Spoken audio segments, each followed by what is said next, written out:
Кніга Ешуа, раздзел 17. А такое выпала жэрабе пакаленню Манасы, бо сам ён быў першародным Язэпа. Махір, першародны Манасы, бацькі Галаада, бо быў ён ваяром, атрымаў Галаад і Басан.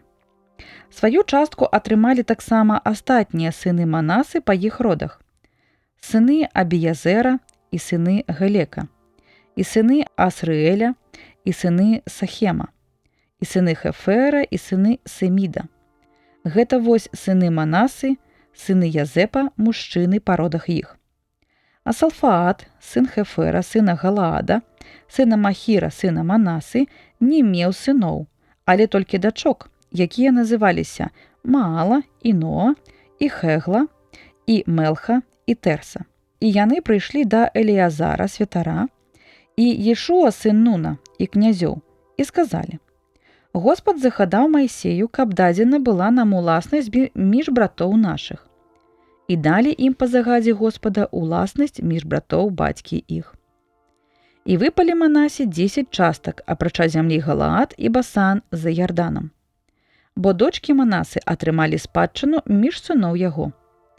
А зямля Галаад выпала па жэрабе астатнім сынам Манасы.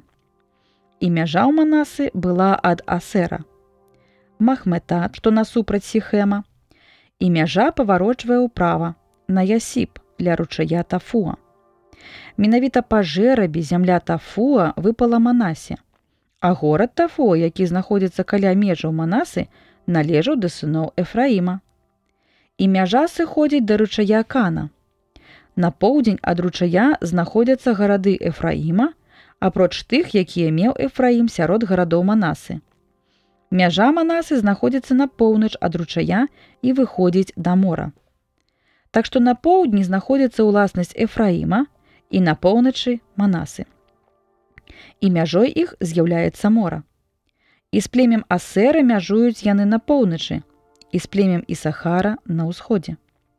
І была ў Манасы спадчына ў межах Ісахара і Асера, Бет-Сан з яго навакольнымі гарадамі, і Іблаам з яго навакольнымі гарадамі, і жыхары Дора з яго навакольнымі гарадамі, таксама жыхары Эндора з яго навакольнымі гарадамі, і таксама жыхары Танаха з яго навакольнымі гарадамі, і жыхары Магеды з яго навакольнымі гарадамі, і трэцяя частка зямлі Нофет.